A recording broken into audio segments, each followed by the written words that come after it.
It is truly beyond a pleasure to be able to join you this evening and to share some time, for me, reminiscing, in some ways difficult, in some ways joyful.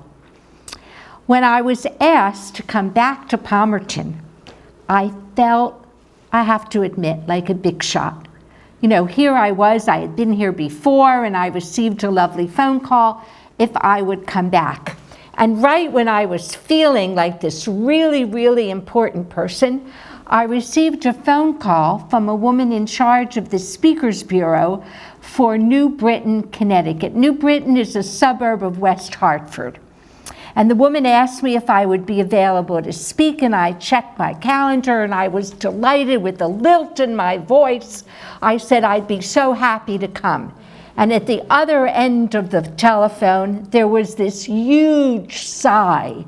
And the woman said, "Thank goodness, I've called every name on my list, and you were the very last name." Needless to say, deflated. So, I am a teacher. And as a teacher, I love to tell stories. So I'm going to share a story with you today about a teacher. Once upon a time, there came into a religious school a visiting dignitary, and he was ushered in to the 4th grade Bible class. He stood in front of the children and he said, "Who here can tell me, who tore down the walls of Jericho?" Nobody answered. But our dignitary stared long and hard at David in the corner of the room, that David felt compelled to say, "I don't know, but I didn't do it." Well, a little bit chagrined, our dignitary turns to the teacher, and the teacher says, "I have many students in my class, but I happen to know David really well. And if David said he didn't do it, he didn't do it." Well, all stories, even silly ones, have 3 parts. So now we come to the principal's office, and our dignitary recounts the whole story about David and the teacher, and the principal says, "This is a huge school. We have 394 students. I don't really know David personally, but if his teacher says he didn't do it, he didn't do it. But don't get so upset," he tells our dignitary. "I know what we're going to do. We're going to call together the Women's Auxiliary. They will have a fundraiser. They'll raise some money, and they'll rebuild the walls of Jericho." So why do I tell this story? Because in life today, and I feel this really strongly, I no longer feel that we need more walls. We have buildings, but I think that we need walls of strength within ourselves. These are difficult times. Anti-Semitism has increased by over 200% by almost any measure that you look. So I feel compelled to build up a wall within myself to share the story of my mother and father and my other relatives. So hopefully, my prayer always is that when we say never again, so shall it be, never again. Not only for the Jewish community, but for any group of people that find themselves oppressed merely because of the group to which they belong. I have brought with me tonight documents which I very rarely share. They are very precious and they are unusual. There are not many documents such as I have brought with me that are in the hands of individuals. I have been asked to donate these documents to a museum, but I have decided that as long as I can, I will take them with me, and when the time comes, my children will continue. So what I want to do today, since this is the Historical Society, I want to tell you about these documents. At the end of my presentation, I'll put them on the table, and then you will be able to look at them. So right now, I'm only going to describe what they are. This first document is a very precious one in that it has, and you'll see it later, it has the symbol of the Gestapo, of the Nazis, and it has a signature. It is about my father, and what it says is that he is a full Jew. Because he is a full Jew, a full Jude, he cannot travel anywhere, and this document says that he is now a prisoner in Dachau. So the signature here was sent when they had the trials in Nuremberg. I'm sure many of you remember or know about those trials, because the signature was important. What many of these Nazis who were on trial said, we were only following orders. But if your name was on such an official document, it meant that you had a position of authority, and you could not merely say you were following orders, because it was you who was given those orders. The second that I have here is a letter written by my father from Dachau, and you'll see it has all kinds of instructions about what they are allowed to say since they were prisoners. My father wrote the letter to my mother, and he had a code in his words that gave an idea to my mother. He wrote in this letter, my father, that he was so happy that his cousin Charlie Knie from Philadelphia had come to visit. Charlie had not come to visit, but now my mother knew that there was a cousin, Charles Knie, in Philadelphia. So my mother could contact him, and he would help to secure an affidavit and later a visa.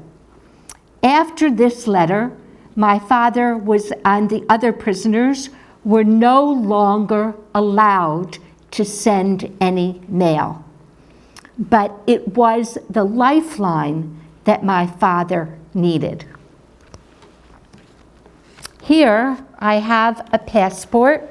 I'm sure you can probably still see, right, the symbol of the Nazi regime. This passport is my father's. It has a red J. Can you see the red J? All right, that of course stood for Jude. And it has, as all passports, it's falling apart. So that's a picture of my father, but you'll see later on, every passport that we have, we sign.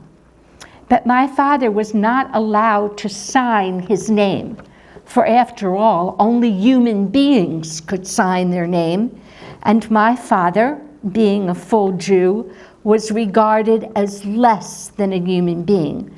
So he signed it on a piece of paper that was later imposed upon the passport.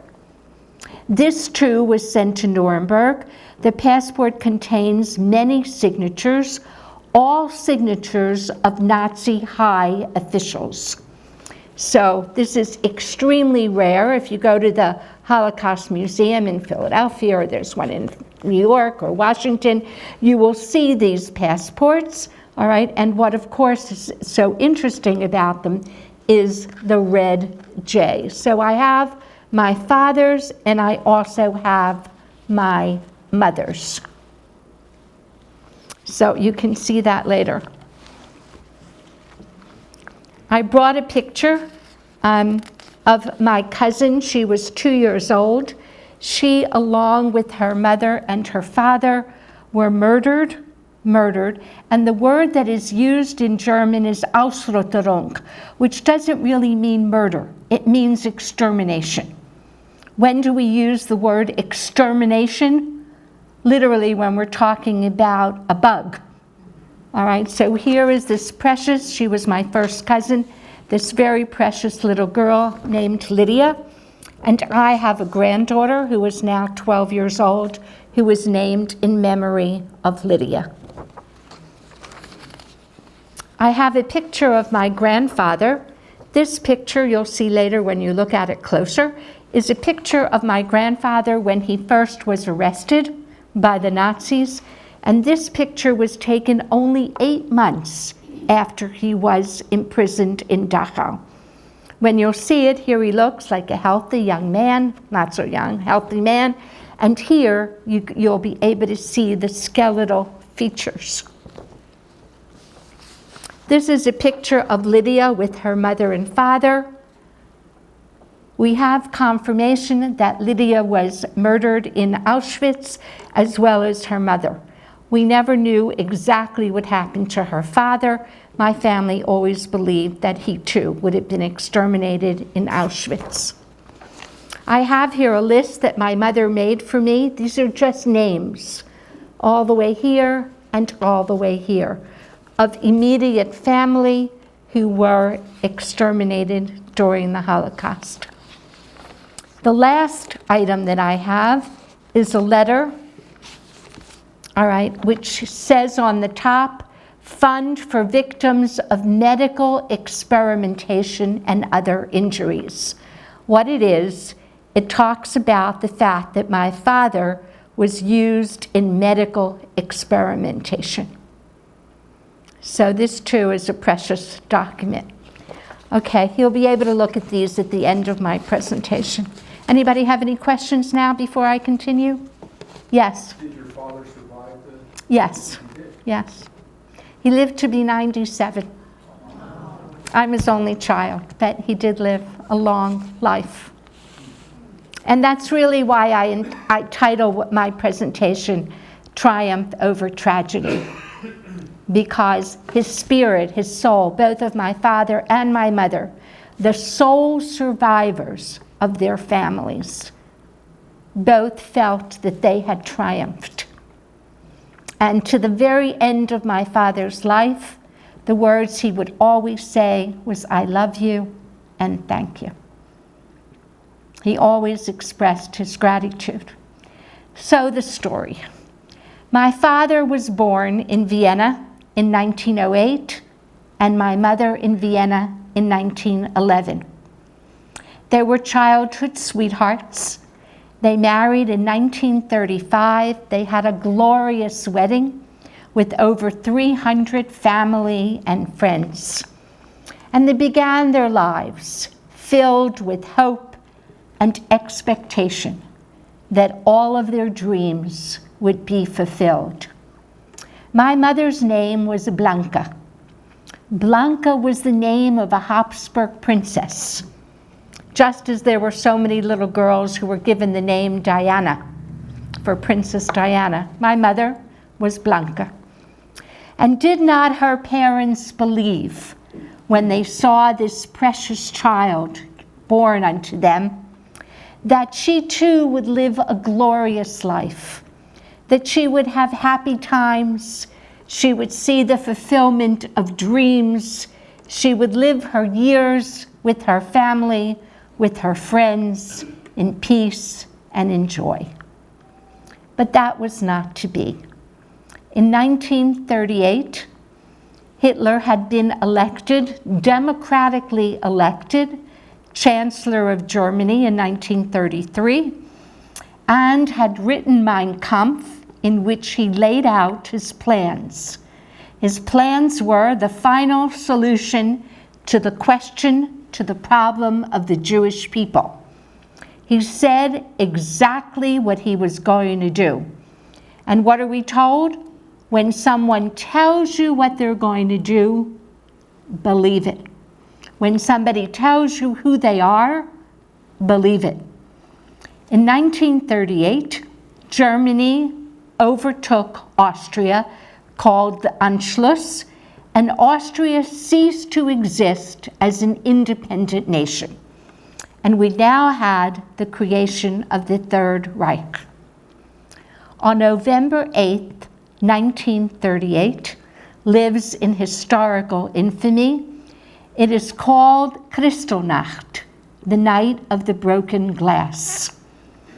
A young Jewish, he was really a boy, 19 years old, overtaken with grief about the deportation of his parents from Germany to the Polish border, bought a gun, went to the German embassy in France with the intention of killing the ambassador. So nervous was he that when he entered the building, he shot the gun and he wounded a minor Nazi official. Because of that act, terrible that it was decided to totally punish the Jewish community, especially in Vienna. And that night, every Jewish house of worship, every synagogue, every Jewish school, mostly every Jewish-owned business was destroyed.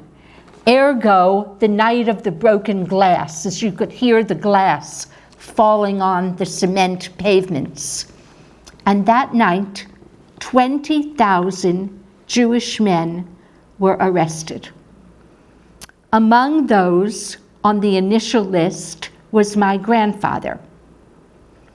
And my parents, sensing and knowing that there would be trouble, went to the apartment of my grandparents so that they could be together. What do we do when we know that there's trouble? We want to be with family. We want to be together. It didn't take very long after their arrival when the knock came on the door. My grandmother opened the door. There were 2 SS Gestapo with the Nazi signature, the brown uniforms, and they had come for my grandfather.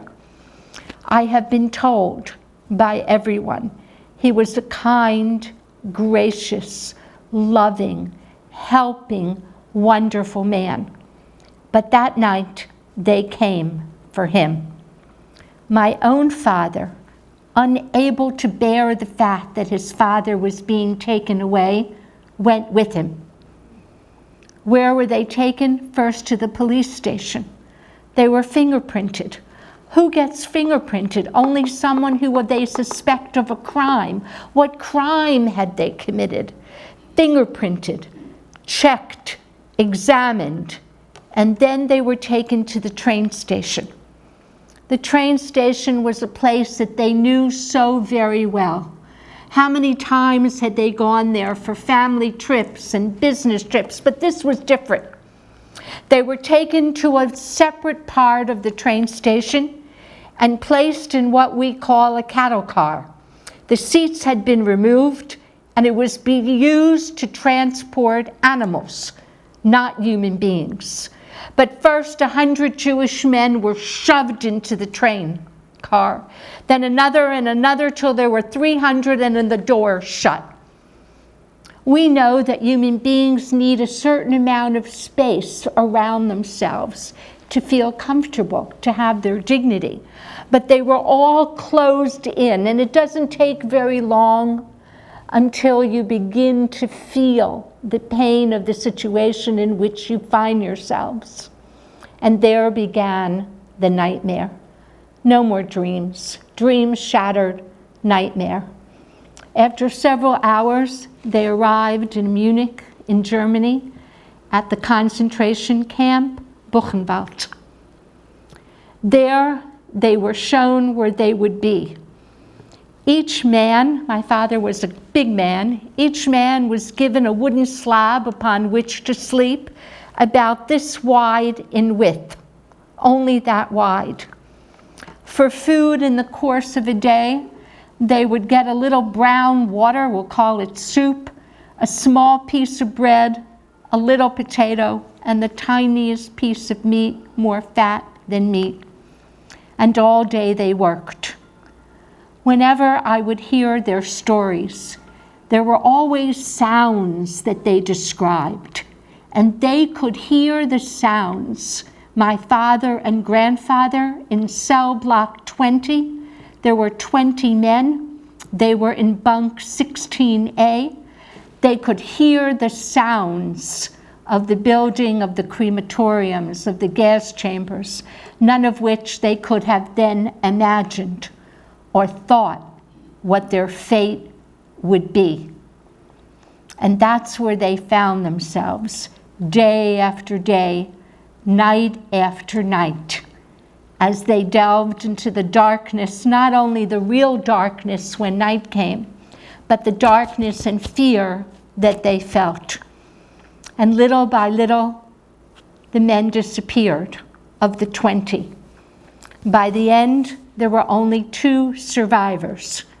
My father, who was the youngest of the group, and a Mr. Kleinman. Only 2. I need not tell you what their years were like, what life was like. One time, they called up cell block 20, bunk 16. They stood in line for the shower. My father behind my grandfather.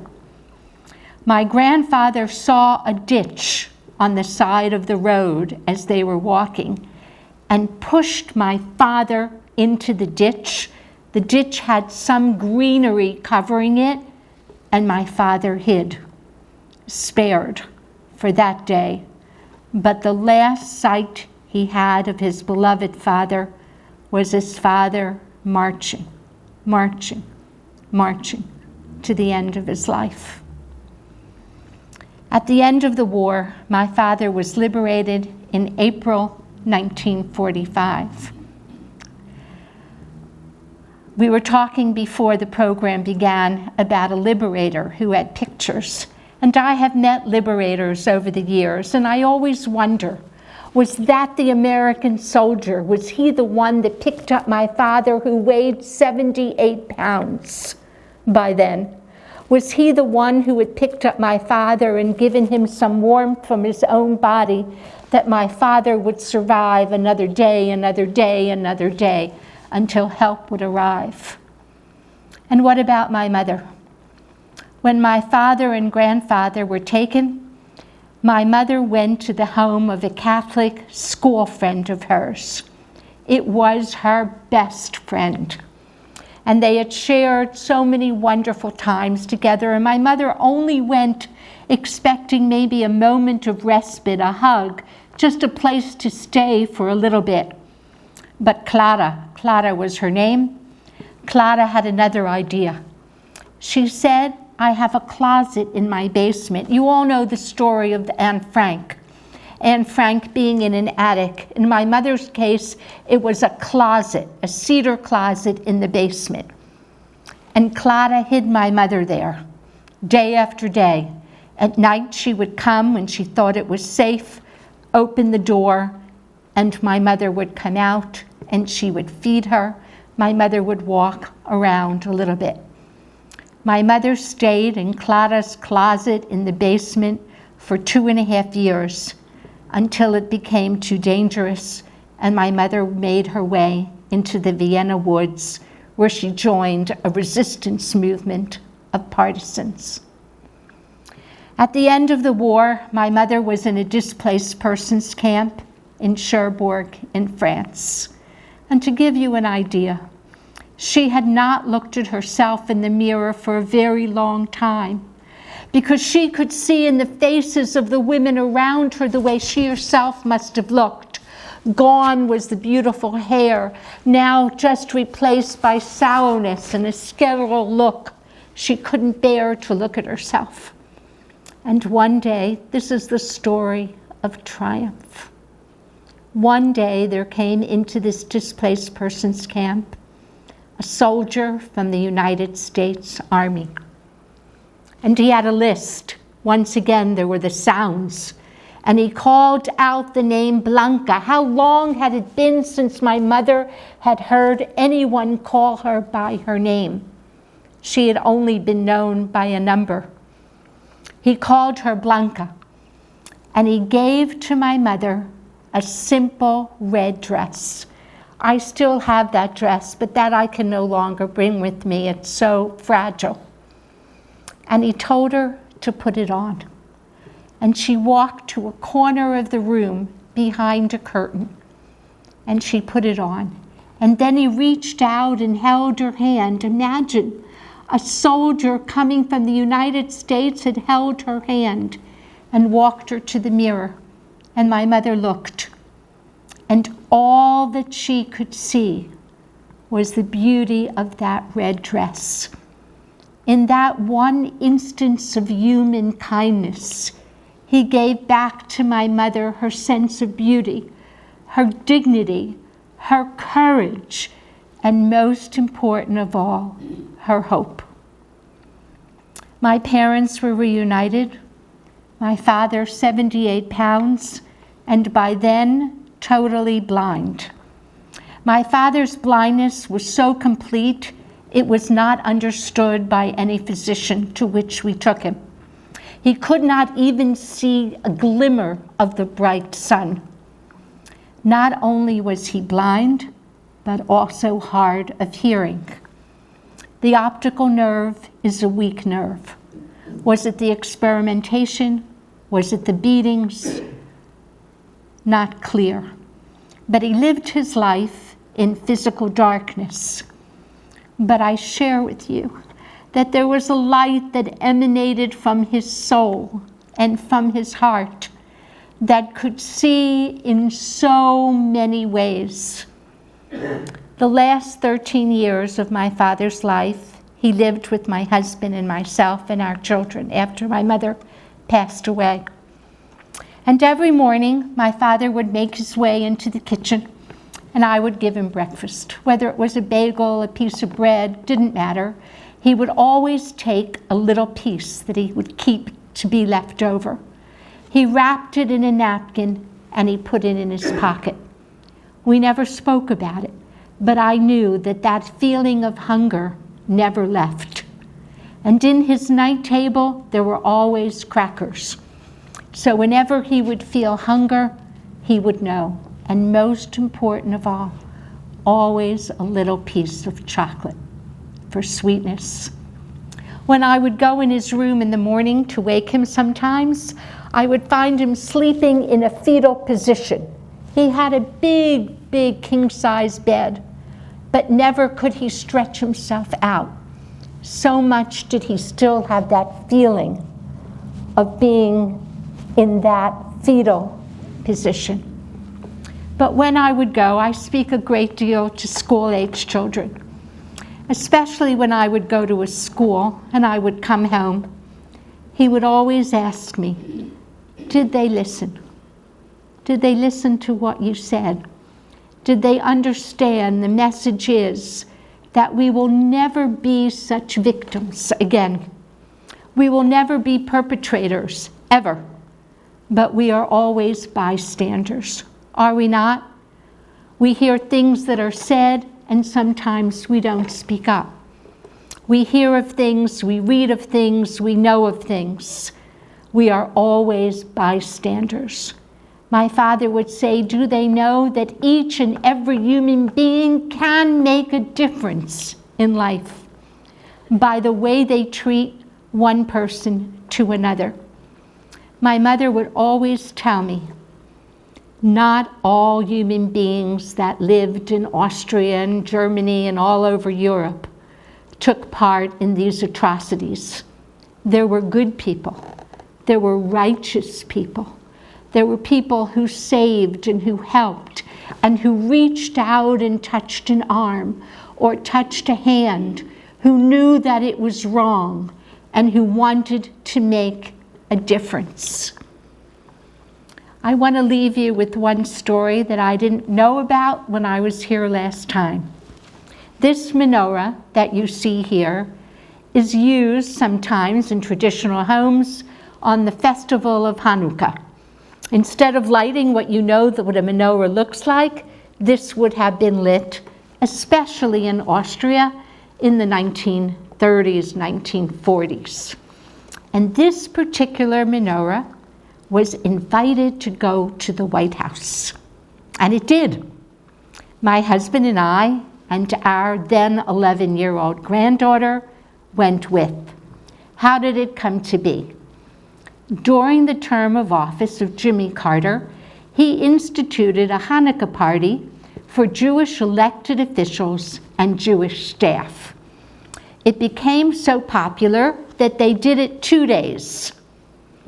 And they always invited 2 menorahs to come. Well, how did they know the story of this menorah that I'm about to tell you? How did they know that story? I was democratically elected official to Allentown City Council. And in the White House, there is an office that tracks any elected Democratic official when they are in the newspaper, regardless of what the subject. And the story of this menorah was in the newspaper. So in the office of the White House, this was now during the time of Barack Obama, they read the story and contacted me. So now I tell you the story. I told you that in November 8th, 1938 was when my grandfather was taken. Hanukkah came early that year. We always joke our festivals, because we do the sun and the moon calendar, are either early or late. That year it was early.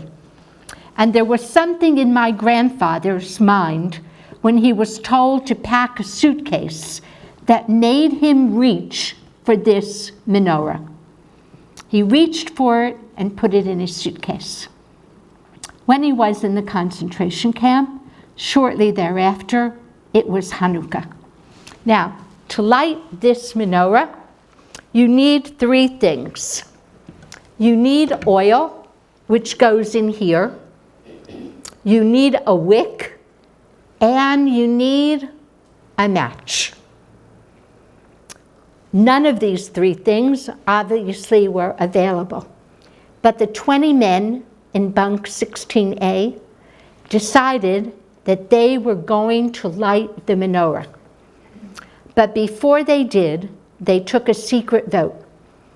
And if anyone had voted no, they would not do it. They took the vote. All 20 said yes. I cannot begin to tell you what courage that took, right? Risking their life so openly. But they decided that they would do it. Hanukkah, in our tradition, is the festival of light, the festival of freedom. And what better symbol could there be in the darkness of their lives than for a moment in time, to have the light of this menorah? So for oil, what were they going to do? They all decided that they would keep the fat of the meat that they were given to eat in the side of their mouths. At night, they would collect it. And you know that fat, when it reaches light, flame, it would melt. The wick was easy. I'm sure you've all seen those horrific uniforms that they wore, those striped uniforms made out of cotton. And you know when it's cotton, you can pull a thread. So that was easy. The hardest thing was a match. Where would they get a match? One of the 20, there are miracles in this story, one of the 20 still had hidden his wedding ring. For some reason, it had not been confiscated. He traded his wedding ring for what he told the guard was a cigarette and a match. It's in the late 1930s. Everyone smoked. It would not have aroused suspicion that someone wanted a cigarette and a match. Now they had the oil, they had the wick, and they had the match. Tradition is that you light it at night so that you can see the joy of its flame. But when there is difficulty in the world, you can light it during the day. They awoke early in the morning. They put the little bit of fat that they had in the first spot. They put the wick. They lit the match. It lit for moments. All went well. No problem. The second day, it's tradition now to light too. They did the same thing. They put the oil in, the wick in, they lit the match. It didn't go well. Into their bunk came one of the officers, enraged, especially at my father, the much younger one, who was standing right over the menorah. Enraged, you can imagine. Outside of the bunk, there was a fire burning the garbage. The Nazi official took the menorah and threw it, what he thought was, into the fire. This is much heavier than you would think, and it fell by the side of the flame. This, which we call the shamus, the lighter, the helper, is much lighter. So these two fell on the side of the burning garbage. This fell right into it, and it's pewter, and was almost totally melted. After I was married, my parents gave me this, and I wanted it fixed. So I took it to a pewter person, and he made it whole again. I wanted to erase all of this. And the young bride thought I could just make this whole again. So this was really burned in the fire. That night, in the middle of the night, one of the men went out, had looked where they had fallen, found it, and buried it deep in the ground, right outside of their bunk. He and my father, as I mentioned before, were the only two who survived. The other gentleman, Mr. Kleiman, after the war, after liberation, made his way to Israel. And in Israel, it was custom, we do it here as well, they would sit at a coffee shop and they would tell each other stories of what had befallen them in their lives. And for several years, Mr. Kleiman told the story, not having any idea that my father would have survived. One day, another miracle. He tells the story, and one of the men said, I know where Walter Knie, that's my father, I know where he is. He's alive in Philadelphia. They went to the consul, the United States consul. In those days, we still had phone books. They looked up my father's address, and they mailed the package. My father, of course, would have no idea. I was 9 years old. I remember it as if it were yesterday. First of all, a package came from Israel. That was enough of an excitement. I opened it up with my mother, and in there was this menorah. We took my father's hands. My mother didn't even know the story. We took my father's hands, and he instantly identified it. He knew it was the menorah from his childhood. And with it came the letter explaining that Mr. Kleiman had gone back to Dachau, had totally remembered where it was, had taken it out of the earth, and had sent it to Philadelphia, back to my father.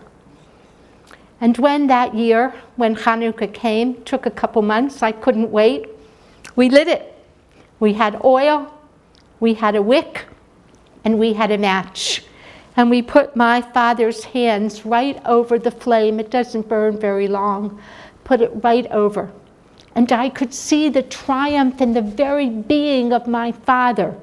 We had survived. It was a moment of triumph.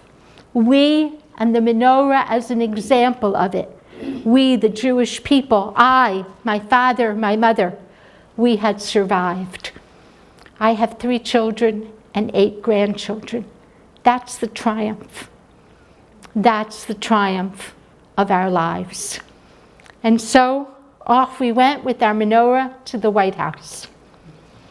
President Obama and Michelle Obama were there. The other menorah that had been invited was a huge menorah filled with very important precious stones, and my little menorah sat next to it. They had decided that they couldn't light it because it's complicated, so they lit the other one, but my menorah watched. It stood there, it sat there, and together the other menorah was lit. Not only was President and Mrs. Obama there, but at that moment the President of Israel, his name was Reuben Rivlin, He and his wife were also there. They gave the honor of lighting the menorah to the President of Israel, to President Rivlin. He expected to be given a long match. This is just a little side story. But instead, he was given what you light your barbecue with, you know, those things that are hard. And poor Mr. Rivlin, he was, you know, an elderly gentleman. He could just not make it work. And in the most gracious of ways, President Obama came over, pressed it, and took Mr. Rivlin's hand, and together, the President of the United States and the President of Israel lit the menorah. My parents, of course, were not alive anymore at the time. And all I could think about is what would my father and mother have thought? Would they ever have been able to imagine that one day a menorah had made it to the White House with their daughter, son-in-law, and a granddaughter? That flame of light, that spark of hope, that moment when we could think of liberty and freedom and graciousness and kindness, and most of all, a better world in which all people would live together in peace and in harmony, and that the light would fill each and every human being's heart and soul. Could they ever have imagined that that would be? But so it was. So the story I share with you, it's sad. It's sad.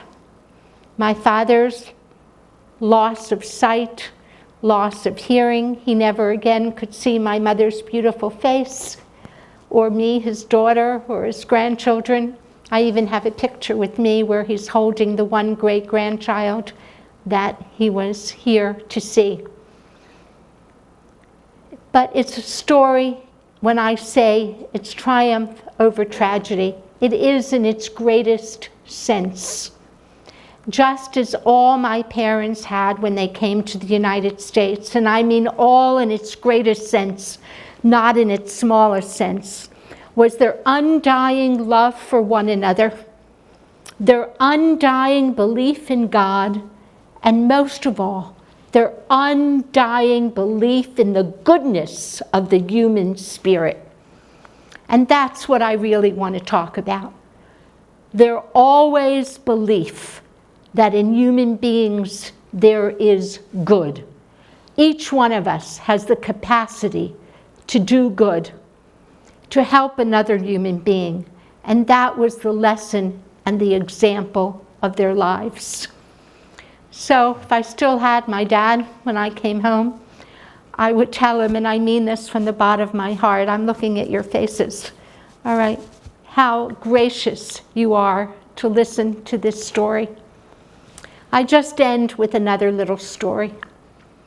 Once upon a time, there was a little girl, and she had a butterfly in her hand.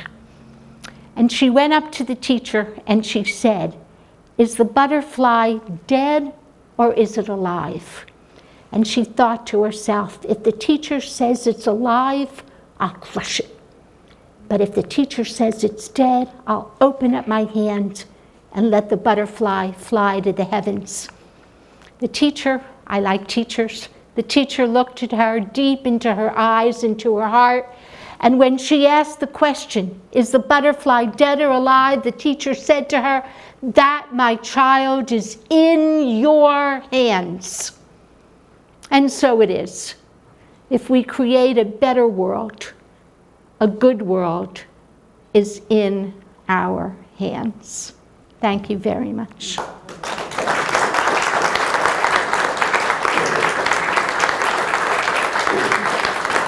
I'm happy to answer any questions you may have. Anyone? Yes? How did your parents come to Philadelphia? I just told that story before. My mother, I had an uncle, all right. He was already in the United States, so he was not in Europe at the time. He had come here in the 1920s, he had married somebody, and he was able to secure an affidavit and a visa, as well as the Charlie in the letter that my father sent. And it was very, very, very hard to get an affidavit.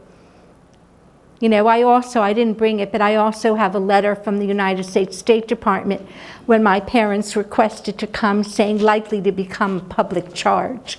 My father was a graduate of the University of Vienna. That never would have happened. So my mother had an older brother in Philadelphia. And I told the story before, when my parents came, my father was for 13 months in the hospital, Albert Einstein Southern Division in South Philadelphia. And the doctors didn't know how to treat him. Not only was he sightless and couldn't hear well, he couldn't walk, he couldn't talk, everything stopped. And they thought it would be polio. What would you have thought, you know, in 1946? And they treated him for polio. But little by little by little, one night, a team of doctors came to see my mother, and they said, "There's nothing we can do for your husband. There's nothing we can do. You're a young woman, go on with your life."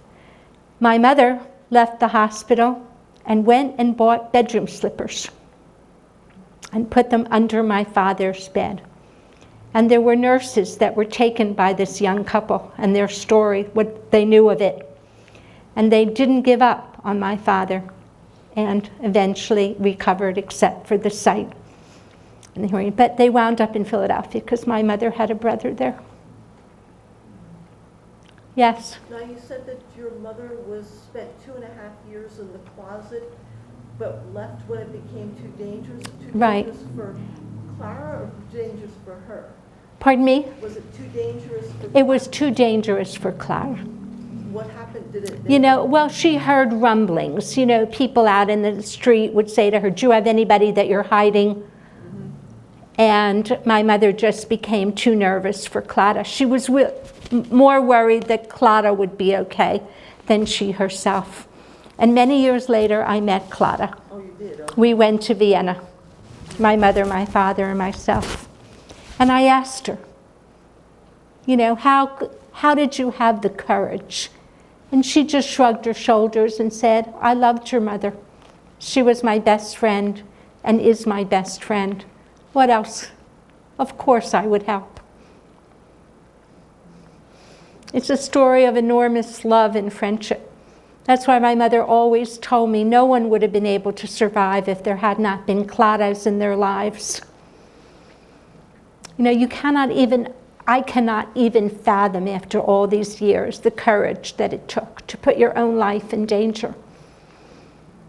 But Clara, through enormous tears in her eyes, you know, said, "What would life have been, you know, if I hadn't helped her mother?" And they wrote to each other and were best friends. My mother passed away a little bit before Clara did, but they were best friends. That was a friendship for a lifetime. Teaches us how to cherish, right? How to cherish. Anyone else? Yes? Did you ever visit Dachau? I'm sorry, I can't hear. Have you ever visited Dachau? No. The only concentrate on purpose.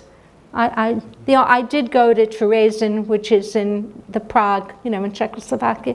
I did go to Terezin, but I did not go to Dachau, and I have not been in Buchenwald, and I have not been in Germany. I only went to Vienna. My mother, I have one grandparent that had a grave. That was my mother's mother, and she wanted to go to her mother's grave. So I went with my parents. But I haven't. Yes? Did you ever find out how your grandfather was put on that list? How my grandfather appeared on the list? Yeah. That was an easy question. The Nazis were very smart in how you can't murder 11 million people, 6 million of whom were Jews, without a system in place. And what they did was they arrested the leaders of the community. My grandfather happened to have been the president of an important synagogue in Vienna. So they took all of the leaders. And when you take the leaders, right, imagine what it does to the people. So the original, eventually they took many more. But that night, those 20,000, Vienna had a very huge Jewish population. And it wasn't only Vienna, it was the surrounding areas. They went all the way to Salzburg, and they took basically the prominent leaders of the community. Anyone? Yes? So your father was in captivity from 1939 to 1945? Highly unusual that he lived that long. He was very young, very strong, and there must have been something about him, that they always used him. And I learned, through the letter that I received, and it was after my father had passed away, that he was used for medical experimentation. So I would venture, I do not know, but I would venture an intelligent guess that that was one of the reasons that he became a subject for experimentation. And they would have picked him because he was strong and young, much younger than the men that they had originally taken. Did he talk about it to you? This is the hardest part of what I have to say. A great deal of what I know, I learned through nightmares. Really. My mother and my father as well, they told me, believe it or not, happy stories about how they grew up, and they would go to the concert and they would go to the opera. But I heard a great deal. In fact, towards the end of my life, imagine my father was 97, he was in a wheelchair, but he had had such a horrific nightmare that he was trying to get out of bed, trying to run away, that he broke the windowsill with such force was he attempting to run away. I mean, you cannot imagine that a person that even a young person would have the strength. The whole windowsill was off the wall. I mean, I don't want it's bad stories, but I learned, and also people would come, and they would say, I saw this one and I saw that one. And as a little girl, I listened. I speak German. German was really my first language. And I remember, hiding below the door, below the window of the door so they wouldn't see me, and I would listen. As they would tell each other stories, they would come. And I have many letters over the years that were written way after the Holocaust, where they would write, I saw this one and I saw that one, and this happened to me and that happened to me. I even brought them, I left them in the car. They're so delicate now. But I learned through that. And then my father was interviewed by the Spielberg Foundation. I don't know if you know that Steven Spielberg organized a program to interview Holocaust survivors. And they're in a library in California, but we were given the tape. The rules of that interview process was that a relative could not be there, so I could not be there. But Linda Phillips, I don't know who else, Linda Phillips did the interview. And it was very hard to penetrate my dad. He always didn't want to tell, he didn't want to make anyone feel sad or sorry for him. But a little bit. I listened to it. It took me a while. But I do have that. I have that tape. And my children have listened to it. But it was fascinating that no relative could be in the room, because the survivor would be like my father, not wanting to make a loved one sad. My mother only told me happy stories. Every fairy tale, there never was a witch, and nothing bad ever happened. Only good things happened. She was a wonderful storyteller, but only good things happened. I'm an only child, and that's what she did. So that's the story, how I know. Anyone else? I mean, I shared only a little bit. It's impossible to share the whole stories of all the relatives.